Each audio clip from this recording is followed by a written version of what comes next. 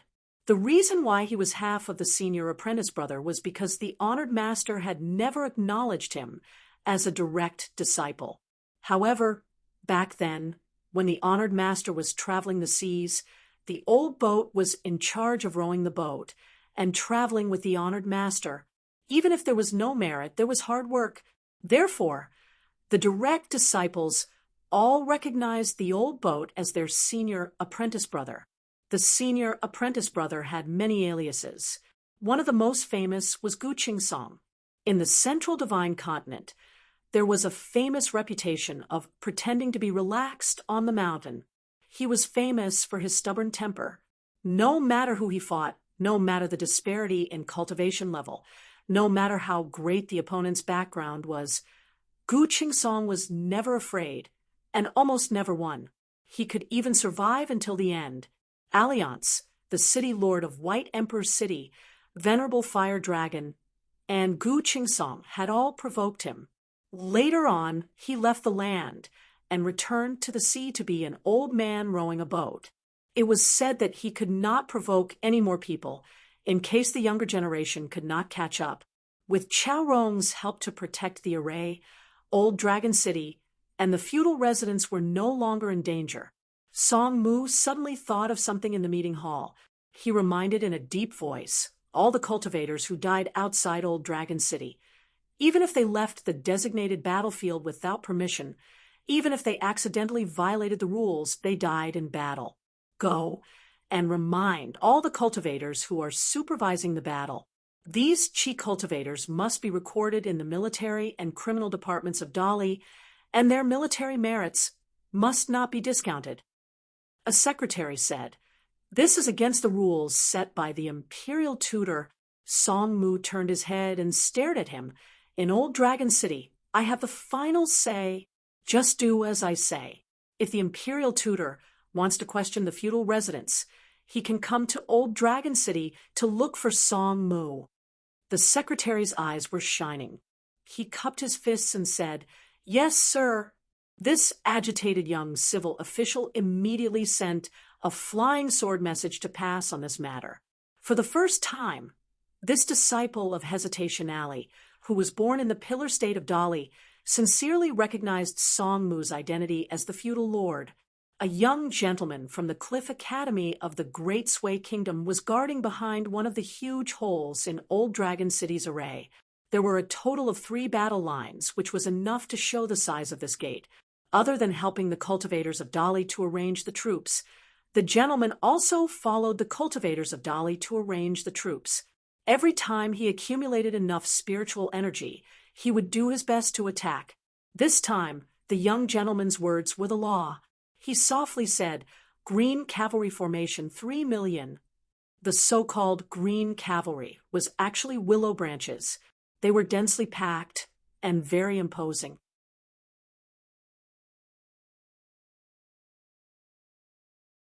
It was okay to kill those demons who were not cultivators, but they were mainly used to stop the advance of the demon army.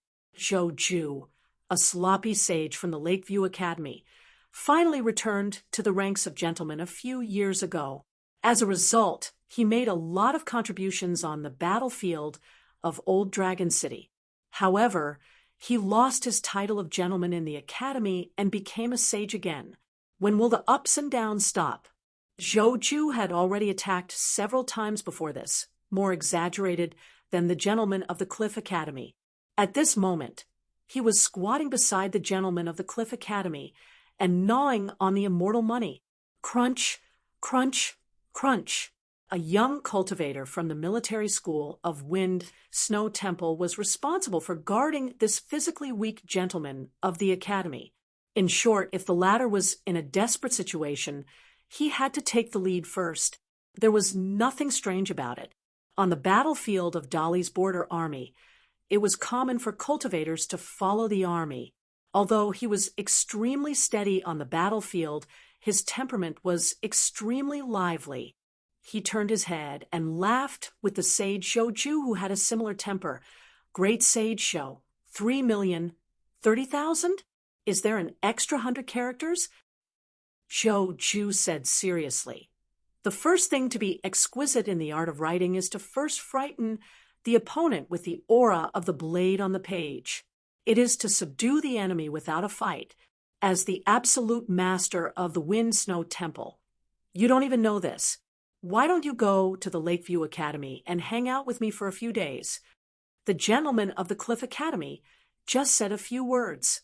After summoning the Willow Green Cavalry Army and rushing to the battlefield, he immediately sat cross-legged with a pale face and laughed. Don't get addicted to it. That's enough.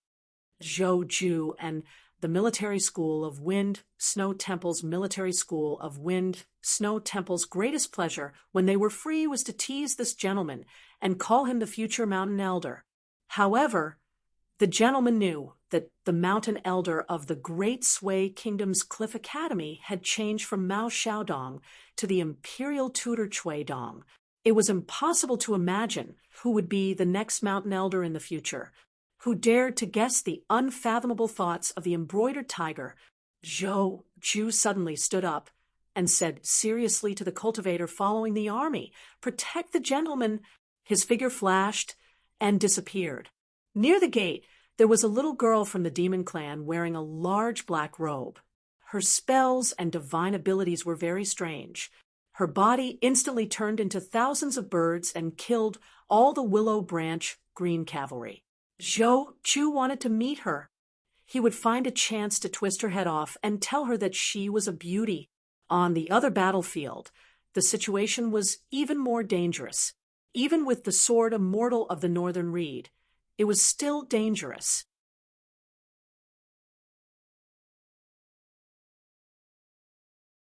The animals of the desolate land swarmed into the gate like a swarm of locusts. All the cultivators of the old Dragon City had to admit that these demons were really not afraid of death.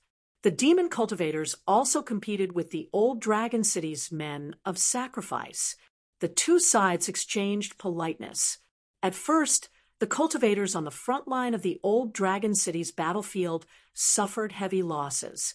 However, the secretary of the Fan Mansion did his best to quickly flip through a large number of secret records.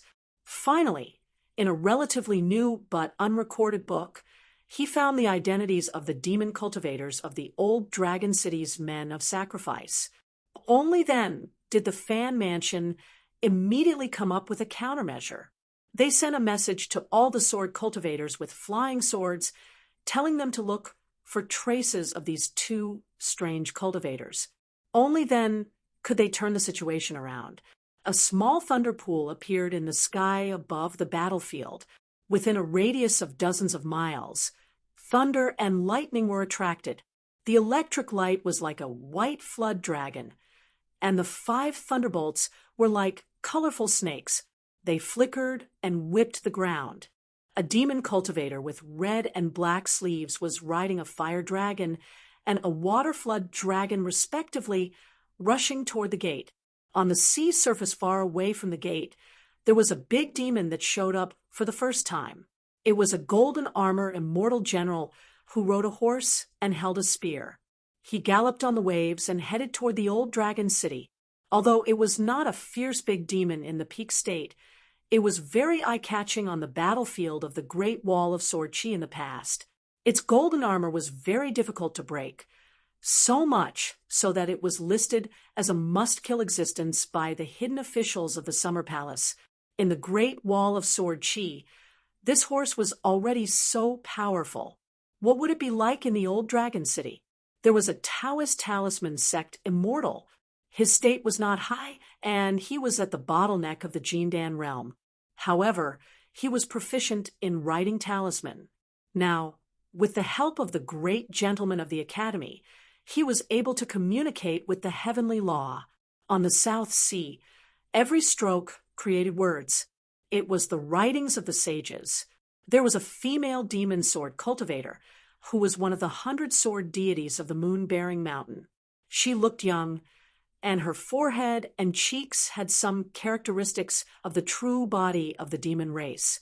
She was actually faster than the golden armor immortal general. She did not ride on the sword. Every time she jumped, a white jade staircase would automatically appear under her feet. The treasure light behind her was like a halo. It was shattered by the flying swords or spells of the old dragon city. It turned into a broken mirror, and it closed up again in an instant. She had cultivated in the great wall of sword, chi guarded by the dragon monarch for several years. She had obtained the sword will burning flower, the flying sword breaking mirror, and the natal technique reunion. Her flying sword and body were all like this. It was hard for her to die. Of course, she would still die on the battlefield. However, as a sword cultivator, how could she be a sword deity if she was always afraid of battles? Moreover, she had been fighting in the Great Wall of Sword Chi for several years. She did not think that she would die in such a small place. In the future, when she went to the door of the Confucian temple in the central region and died after handing over her sword, she could still accept it. An earth deity cultivator of the old dragon city, who was hiding his strength, suddenly killed a large number of enemies.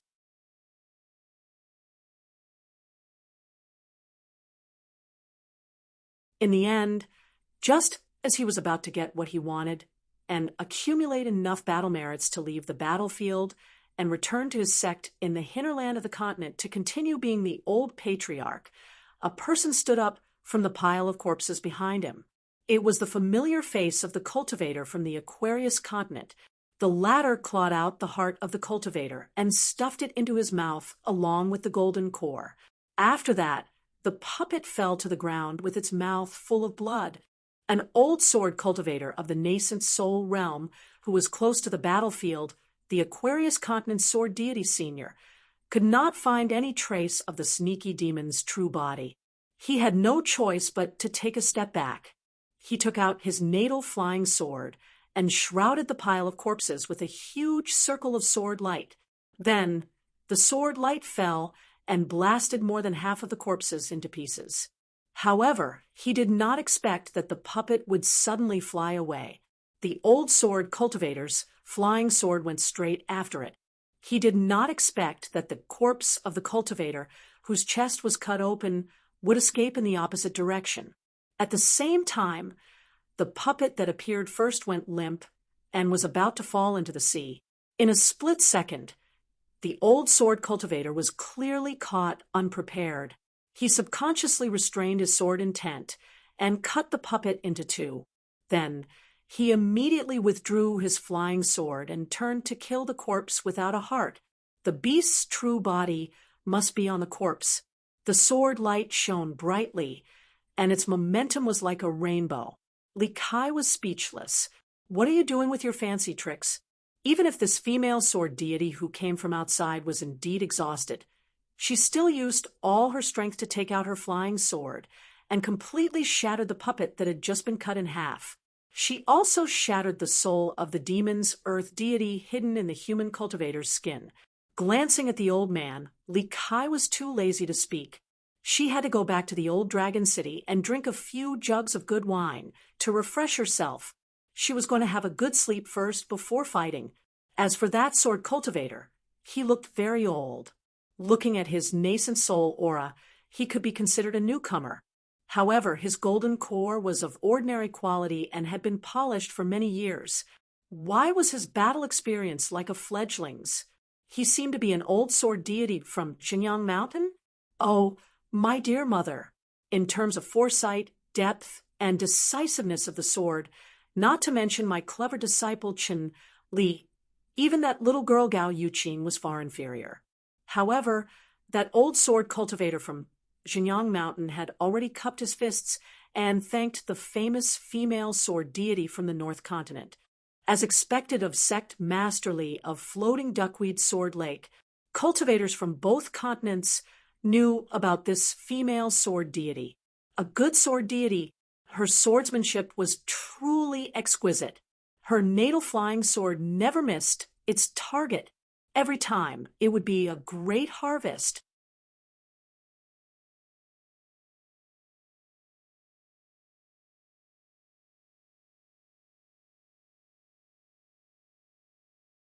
So Ma Kushwan looked up at her and said, "I'll try to help you get back some face. I can only say that I'll try." Wang Zhu sneered, a young substitute of one of the 10, and his tone was even more arrogant than one of the 10 from the Central Plains. Ma Kushwan smiled and said, "I didn't say that I would kill Fei Fei. I'm not the type to dream."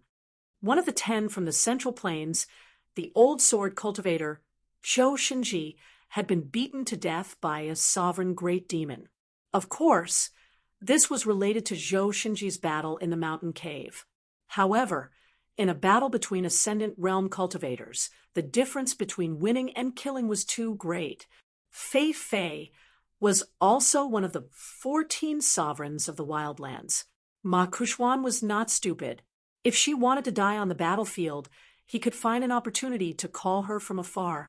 In the current battlefield, there were some people who were careful and meticulous. Most of them would die as soon as they made a move. Didn't this Wang Zhu of the Clay Bottle Alley take a hit from Yuan's show? Translator, Nioibo studio editor. Nioibo studio Ma Kuxian was being criticized in Old Dragon City. Some people thought that since he was one of the 10 young people who could command god spirits to attack Skyscreen, he should be fighting on the front lines of Old Dragon City. Others felt that Ma Kuxuan, as the #1 cultivator of the Aquarius continent, was too reclusive.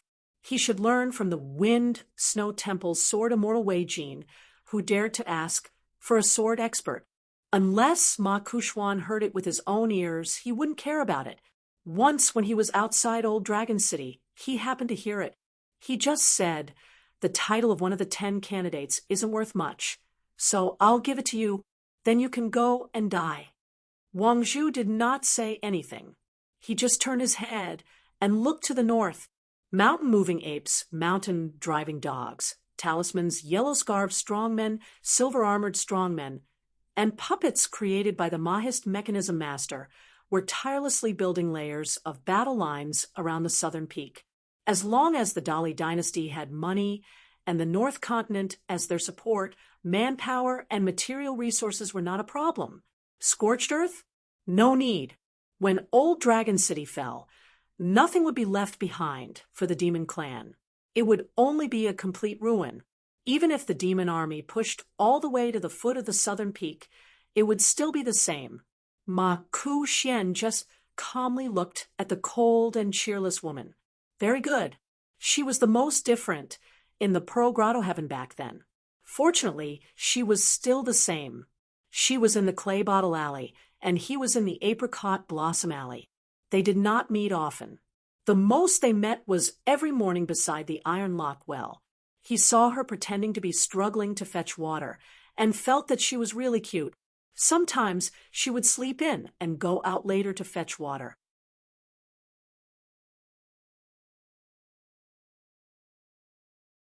Then he would stay here for a while longer. They would meet eventually. Ma Kuxuan suddenly asked telepathically, "Is the 11th hidden official your real contracted person?" Wang Zhu seemed to be in a good mood. He smiled and said, "I didn't beat you to death in the past, but maybe in the future." Tongyi Continent. Tongyi sect imprisoned a large group of young cultivators. Without exception, they were all the most talented cultivators of Tongyi sect. The young people who were not so outstanding were all dead. They died at the hands of their own ancestral hall's grandmasters, consecrators, and guests. Otherwise, they would not be able to explain themselves in the Jiazi camp. Of course, it was true that they were imprisoned. The immortals did not lack torture. However, 6 of the best were imprisoned in the ruins of Wutong Grotto Heaven of Jade Gui sect. Li Wanyong, Qin Shuahu, Duyenyu Xian, Fu Haizhu, and Wang Shizi, an outsider who mysteriously became a direct disciple of Jade Gui sect's ancestral hall. He was a sword cultivator at the bottleneck of the Oris core stage and would soon break through here. These young people were the evil disciples of Jade Gui sect who insisted on keeping Zhuazhua. Even Li Wanyong, whose sword heart had almost collapsed because of Zhuazhua, had made the same choice. As for the sect master of Jade Gui sect, the immortal realm sword cultivator Fu Lingqing. He had already died in battle. If not for this, there would probably not be any incense left in Jade Gui Sek's ancestral hall now. It would be completely cut off. What replaced it was a good reputation that would last for who knew how many years. Jade Gui Sek's newly appointed ancestral master of discipline opened the mountain and water restriction and arrived at the ruins that were only a few dozen li in radius. Compared to the complete small grotto heaven back then, it was so dilapidated that it made one's hair stand on end. The old man did not continue forward. As for the 6 young people, some of them continued to concentrate on their sword practice. Some of them raised their heads to look at him. Their gazes were filled with hatred, sorrow, and confusion. The old man did not explain anything. Instead, his expression was somewhat unfriendly. It was as if he had come this time only to prevent these sect traitors from having any evil plans. The old man only swept a few glances and quickly turned to leave. A sect was completely divided. On one side were old farts who cherished their lives, and on the other side were young people who did not hesitate to die. Not only were they in a standoff, but they had even reached the point of killing each other. It could be considered a big joke in the eyes of both the vast world and the savage world. However, ever since Jade Gui Sek's ancestor of resurgence, Du Mao, had died, it had been treated as a joke. It was fine after getting used to it. The old man was different from many of the old cultivators of Jade Gui sect. He was actually not that afraid of death. The bottleneck of his realm was difficult to break through. His body was rotten, and his soul was like a candle in the wind. Since he was not even afraid of death, he had to do something that he was not afraid of. For example, he had to leave behind some incense for Jade Gui sect that was truly worthy of the word legacy. The young people behind him were such. However, if they wanted to live, they had to draw a clear line. In the future, if the savage world won, they would win the entire vast world. Then, you children would still have a chance to come out of seclusion and make up for your mistakes. Even if you took 10,000 steps back, you could still concentrate on cultivating in the Tongyi sect and live in the mountains for a long time. The demons of the savage world revered the strong. As long as your realm was high, the world was vast. Perhaps you would be able to cultivate more freely than in the vast world.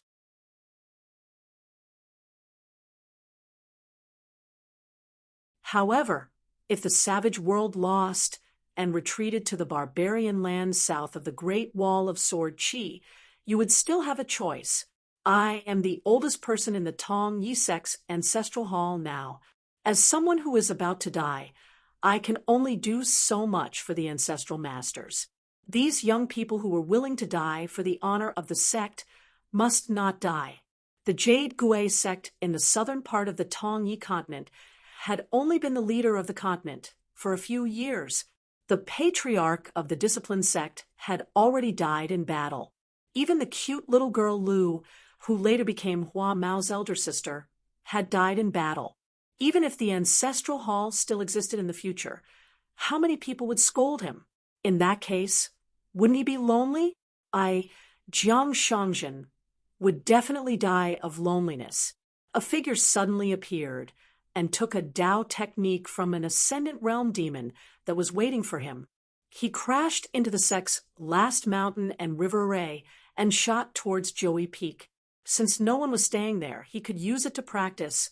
Jiang Shangzhen spat out a mouthful of blood. Raise your sword and welcome the guest. Joey Peak collapsed and cracked. In the end, countless chess pieces, 9 sword arrays, and 9 flying swords appeared. Old Man Sun and the other ancestral masters who had eaten even more incense ashes. Don't blame me for being a prodigal. Most of the old ones are dead. My young people really can't take it anymore. Aquarius Continent. Wind Snow Temple's Sword Immortal Wei Jin, the #1 sword cultivator in the northern lands of the northern lands, by Shang, and Cool Breeze sect master, He Xiaoyang, were rushing toward Shiyu domain. As for He Xiaoyang's senior brother, Old Boat Z, he had already bade farewell and went to Old Dragon City alone. Under the arrangement of the Dali dynasty, they were in charge of helping Aquarius continent defend Shiyu domain. They only needed to defend against the enemy's great demons. The three of them had a subtle relationship, Wei Jin and He Xiaoliang and Bai Shang, especially Wei Jin, who had not drunk for many years. Now, he secretly drank the wine brewed by the Wind Snow Temple. It was as if he had become the Jianghu man who rode a donkey and carried a wine jug. As for He Xiaoliang's Qingshui sect, because of Su Xian, he had a grudge with Su Xian's master, Bai Shang. Bai Shang had once said that He Xiaoliang could forget about ascending to the Ascendant Realm. This caused the relationship between Wei Jin and Bai Shang, two sword immortals who were completely unrelated to each other, to become more subtle. Wei Jin could not help but scold Xiao Hu. "What were you thinking? Why did you have to group the three of us together?" After reuniting, He Xiaoliang had always been courteous to Wei Jin and did not deliberately alienate him. But the more so, the more Wei Jin wanted to drink.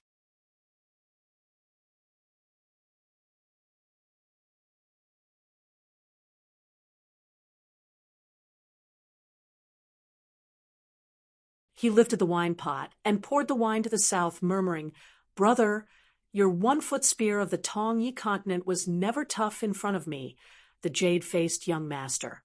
I didn't expect it to die so tough. If I had known, I would have smiled more and said more nice things to you back then." Dali's capital, the Mahis sect of Middle-earth, which had entered the game earlier than the Shang clan, had placed their bets on the Aquarius continent's Mahis sect cultivators. They were still building mountain ferries and sword boats for the Dali dynasty. The Dali dynasty was good at making money, and Sir Fan was even more so. In the past, Dali's Minister of Revenue was known as the soft persimmon that anyone dared to pinch. Now, he had become the one with the worst temper in Dali's court. He even dared to scold the Minister of War. Looking at his posture, he saw the Minister of Works as an enemy, not to mention scolding him. He even dared to hit him. Every time he met with the Minister of Works, who had the same rank, to discuss matters, he would be scolded as soon as they met. After the discussion, he would scold him again, but the Minister of Works would often get up and leave quickly.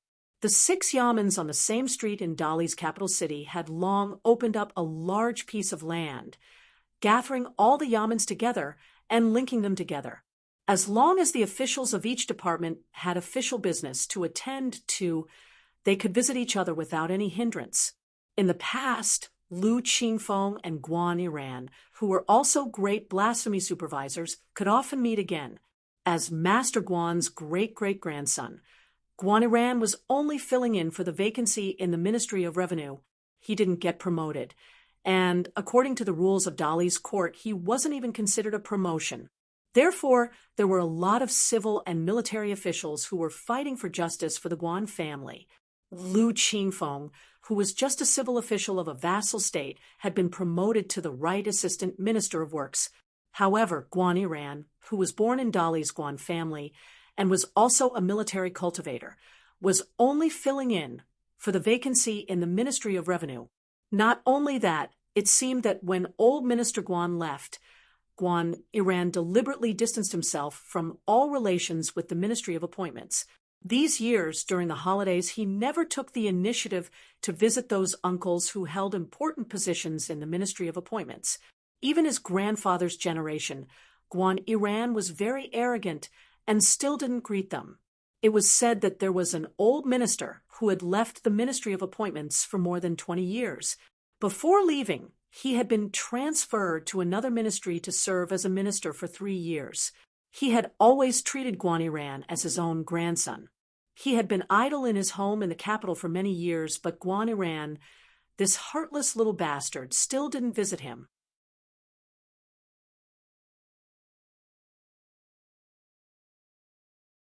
On the 2nd day of the first lunar month last year, the old man was so angry that he waited at the gate of his home for a long time. In the end, he still didn't see the young man who liked to laugh and joke around. The old man was so angry that he hit the floor with his cane and scolded Guaniran for being a bastard. When the old man turned around, he complained in his heart that Minister Guan was too cruel. How could he bully his own child like this? In Inchi Alley, an old man who had left his position for many years was busy with his grandchildren. Anyway, there were a few juniors in his family who were a little promising, so they didn't lose face. Walking in Inchi Alley and Maher Street, he didn't have to lower his head and shrink his neck. Today, the old man took his grandson for a walk in the garden. The child, who had just started to learn to read from the tutor, suddenly said to the old man in a childish voice, "Grandpa, we have so many immortals on the mountain and so many great demons in the wild world. Can't the two sides just fight in the sky? When the fight in the sky is over, the fight on the ground will start. When the time comes to fight, my strength is too weak. I don't want to help. Isn't the Ministry of Revenue short of money? I'll donate all my New Year's money. Doesn't my father often get scolded by the officials of the Ministry of Revenue? If I give money, they won't scold my father anymore, right? It's 20 taels of silver." There was too much knowledge in this, so the old man could only pick some things that the child could understand. War wasn't playing house. Not only were the immortals on the mountain not afraid of death, they also couldn't be afraid of those below the mountain. No one could be afraid of death. Otherwise, it would be a second Tong Yejo. At that time, the two of us will have to move. Maybe we'll really move, bring some belongings, bring some sage books, or maybe we'll move our heads. But the last sentence, what was there to say to a child? Don't talk about the child being scared. Every time he thought of the worst outcome, he would be scared. Should he drink a few mouthfuls of old wine to calm himself down? Now that Dolly allowed the officials to resign, half of their family assets would be confiscated. The remaining half, if it was enough to pay for the cross-continent ferry, they could go north to seek refuge in the North Continent. Dolly wouldn't stop them. If they didn't have enough money, they could still borrow. The officials of the Ministry of Revenue and the accompanying cultivators would personally check all the accounts, those who dared to hide or omit information, as long as it was more than 10% of the family's assets. All their assets would be confiscated. Regardless of age, the entire family would be exiled. Now that Dolly was in need of money and manpower, he lacked both money and manpower. For the time being, the various places in the Aquarius continent that had not been affected by the flames of war, Jianghu and the commoners, those who privately caused more than 10 people to fight without asking for the reason of both sides, would be executed. Cultivators who caused trouble would be executed. Those who didn't deal with the disturbances at the foot of the mountain without the involvement of cultivators and demons would be punished by the local government. Then, the Minister of Justice of the vassal state would be directly sent to the nearest 5 sacred mountains or Crown Prince Mountain. For all the fights that involve cultivators and demons, according to the rank of the sects and immortal mansions, all the immortal mountains would be divided into 3 grades. From low to high, they respectively governed a radius of 300 miles, 1,000 miles, and a radius of 3,000 miles. Regardless of whether or not there were disturbances, as long as the culprit couldn't be caught or killed on the spot, they would be punished.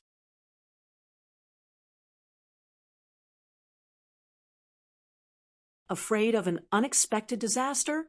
Then spread out all the immortal masters on the mountain, day and night, to monitor the movements around the entire sect. They already didn't need to go to the battlefield to fight. Could it be that they couldn't even take care of the safety of the area near the entrance of their own mountain? It was better not to be such an immortal on the mountain. All the cultivators of the mountains and swamps in the continent could obtain a patrol token from the 5 sacred mountains, Crown Prince Mountain, and the vassal state's Ministry of Rights, regardless of their cultivation level. After obtaining this jade token, according to their cultivation level, they could travel freely in their respective territories.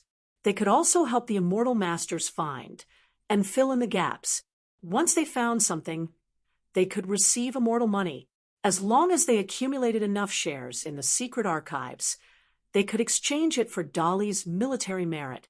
At that time, whether they wanted to obtain an official position in the Ministry of Rights of the vassal state or retreat to the North Continent, they would be free. For those cultivators of the mountains and swamps who were unwilling to go to the battlefield, Dolly's cavalry and vassal states were not allowed to force them. However, if the gods of the mountains and swamps dared to leave their posts without permission, the vassal state's monarch and the entire Ministry of Rights would be held accountable according to the law. If the immortal masters of the mountain operated privately and removed the names from the records without permission, once Dolly and vassal states investigated, the entire mountain's ancestral master hall would be punished, the ancestral master hall would be executed, and the rest of the cultivators would be exiled to the southern sacred mountains. Emperor Dolly Song the small court meeting had just ended. He quickly closed his eyes and rested in the imperial study. He would soon receive a group of ministers of the 6 ministries. Each of them had important matters and needed him to make the final decision. Then he would issue a decree to the Dolly court. Song he remembered the words of Chui Dong, who was both a teacher and an imperial tutor. Today, all kinds of Dolly Chui Dong were unreasonable and mean to vassals. In the future, if His Majesty changed slightly and relaxed his governance, it would be the future Song clan's popular opinion. He could not let His Majesty lose at least half of the continent's mountains and rivers and not get a few good words in the history books of various countries. In and out of the books, there were good reputation. Rest assured, Dolly's vassal state, colorful clothes country near Yenji County, the haunted house on a rainy night in the past was now a place with beautiful mountains and rivers, an immortal's mansion. She reached out and tugged at his sleeve, shaking her head gently.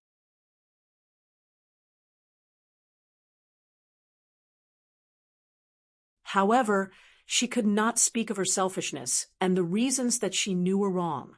But she just did not want him to go to Old Dragon City. He comforted her. Was her husband's cultivation enough?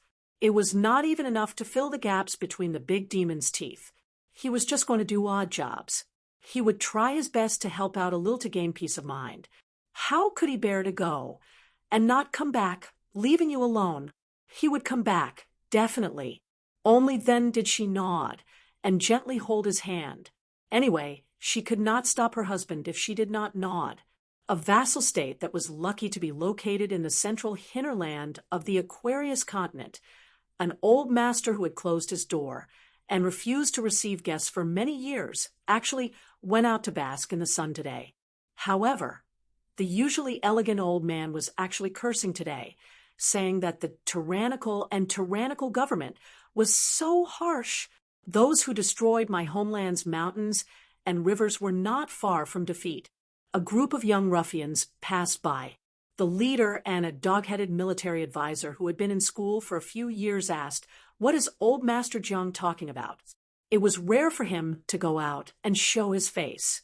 Why did it seem like his precious son was beaten up? The educated young man softly said that the old master was scolding Dolly barbarians for being too nosy and liked to kill people at the slightest provocation. The young man who asked the question was puzzled. Was the scolding reasonable? The young man who had been educated but could not be considered a scholar was not particularly sure. He could only say that our old Master Jiang was very knowledgeable. Thinking of this, the young man looked at old Master Jiang's back. Old Master Jiang was very knowledgeable, but his son was really not a good person. He liked to gamble, and when he owed money, he would pretend to be dead. There was one time when the gambling house was really anxious and beat him up and tied him up. It was the young man who went to plead for leniency and paid the debt. This was because one of old Master Jiang's students happened to be his school teacher. He couldn't read it from books, but he still respected the teacher very much. In the past, he had scolded and beaten him a lot. When he was young, he was quite resentful and thought that he was too nosy.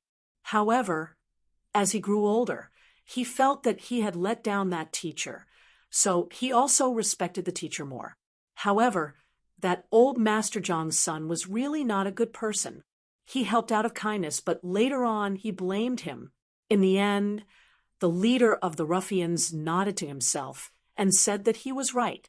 Now that they were walking on the road, Those official dogs who called them brothers when they treated them to drinks usually looked at them as if they were guarding against thieves. Jinjia continent. Yu Xian was located high in the sky of a continent. The place where he was now was supposed to be the place where a certain Confucian temple worshipped the sages. As for the native ascendant realm cultivator, Wanyan Laojing, he was already an ascendant realm cultivator, but he was like the old man in the marketplace who was dying of old age. He watched as time passed bit by bit until he died of old age. He was even worse than the old man in the marketplace. As the #1 cultivator in Jinjia continent, Wanyan Laojing had been famous for a long time. However, before he came out of seclusion, he had already been in seclusion for 500 years. Almost every 100 years, there was a rumor that the founding ancestor was about to break through the bottleneck and resonate with the heaven and earth. However, after so many times, no one paid much attention to it.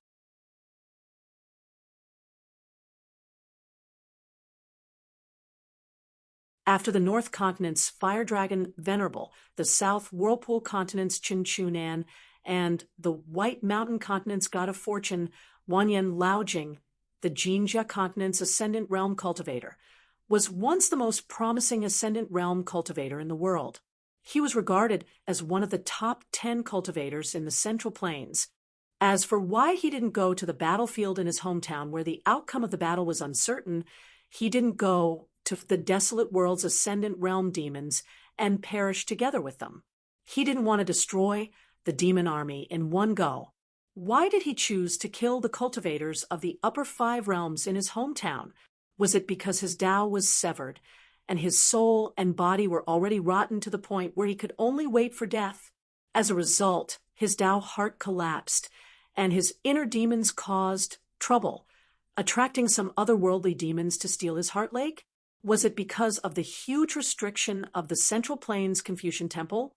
Was it because he had been holding a grudge for a long time? Or was it because of the various old grudges that had passed for countless years? In any case, it was destined to become an unsolved mystery that would never be solved. Yu Xian didn't bother to get to the bottom of it. That Wanyan Laojing was a stubborn old thing to begin with. The grudge between the two of them wasn't small. If it wasn't for the annoying old-fashioned rules of the Confucian Temple, Yu Xian would have already crossed continents to visit the Jinjia continent. Didn't he like to go into seclusion? Then he might as well not come out. Yu Xian lowered his head and looked towards the north of the central region of the Jinjia continent. He sighed. What a good move by Jia Sheng. When a scholar's heart was evil, it was truly terrifying. The Tongyi continent's catoptric deflection could be clearly seen in the north-central region of the Jinjia continent under the old man's feet. What a good move by the Tongyi continent. Yu Xian descended into the mortal realm and didn't dare to travel far with his Yin soul. Was he seeking death in the Jinjia continent, where most of the mountains and rivers belonged to the desolate world? Yu Xian knew some small tricks of the talisman Tao. So what if he was one of the 10 of the Central Plains that Jia Sheng even wanted to kill by? The Central Plains divine continent, which occupied half of the world, had the 10 of the Central Plains' most famous people. The most proud person in the mortal realm was the immortal poet Bai. He was the only one. The other 9 people were roughly divided into 3 groups. They might not be accurate, but they were the most widely spread. Longhu Mountain's Grand Heavenly Master, the cornerstone of all military cultivators, Talisman Yu Xian, Baidi City's Shengjuzhong, female martial god Pei Bei. She was a great demon who founded a sect, Mahis Master. He was known as a special existence who could single-handedly take down a city. It was said that as long as one of the 10 wasn't present, any of the 10 of them could be destroyed in the blink of an eye. Old Sword Immortal Zhou Shinji, Huayin.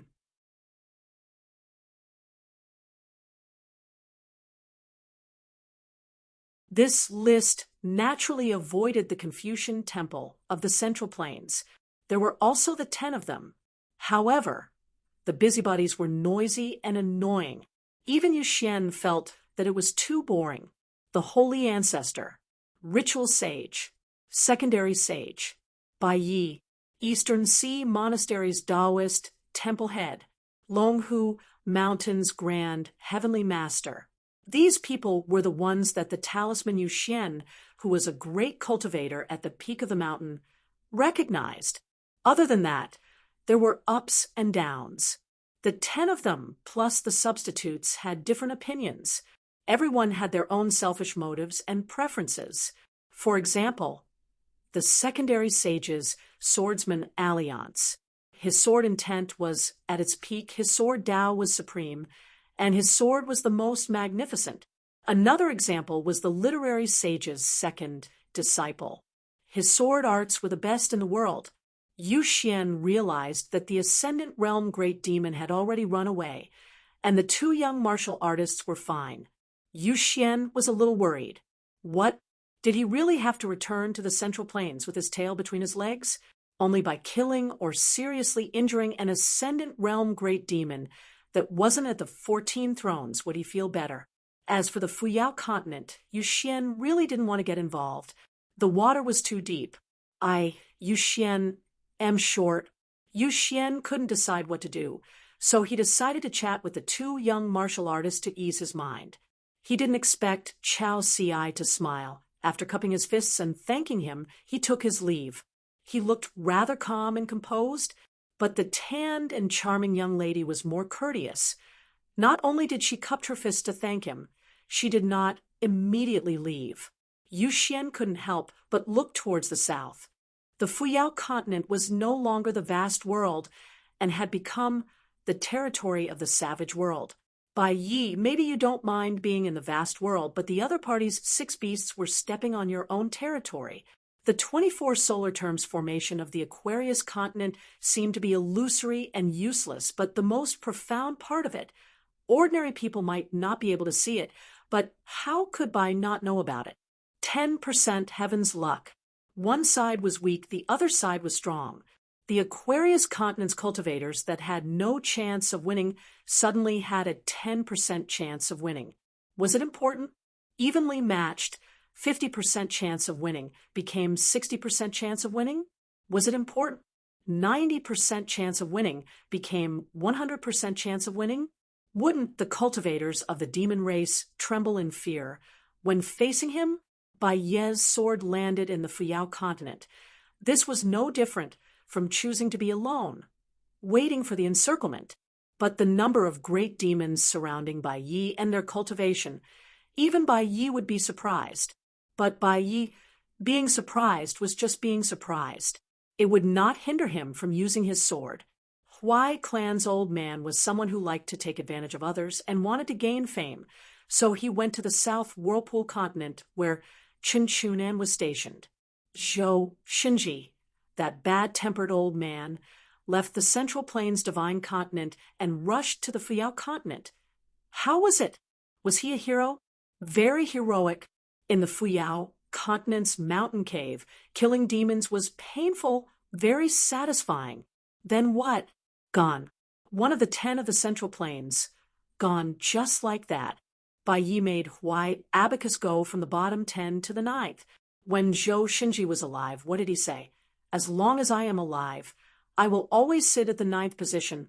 Even if you give me the 8th position, I will not want it.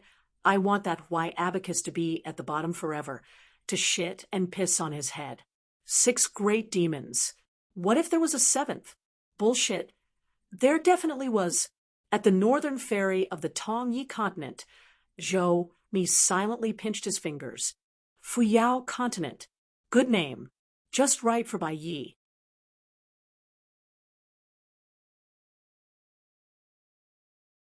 Lu Cha would be the 7th.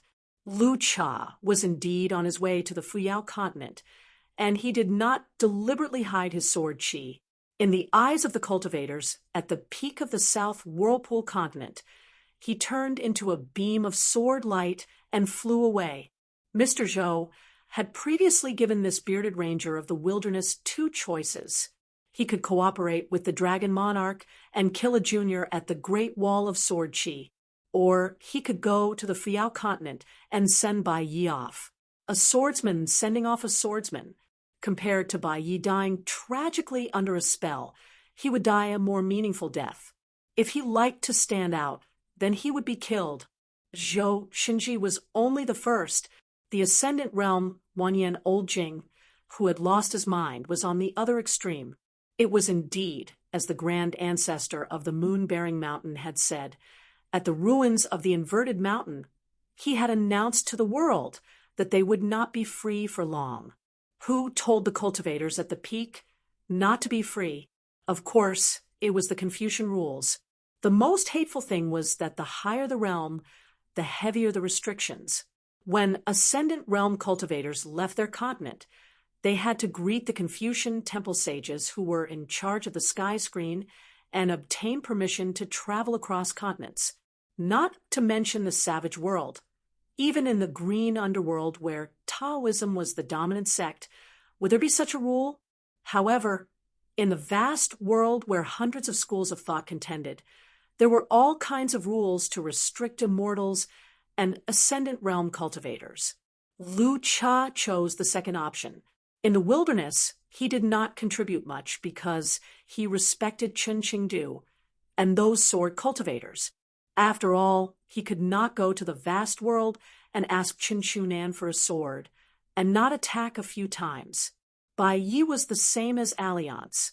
Lu Cha wanted to ask for a sword the most. So, what if he could not ask for a sword alone? Lu Cha wanted to do something, but in the end, he could not do anything. Mr. Zhou finally said 2 sentences. The first sentence was, "Please remember where your hometown is, Mr. Lu." The second sentence was, "Moon-bearing mountain invites Lu Cha to attack." Apart from this, Mr. Zhou was also scheming against Qin Chunan and the entire South Whirlpool continent. Zhou Xinji died, and Fuyao continent and Tongye continent fell into the hands of the wilderness.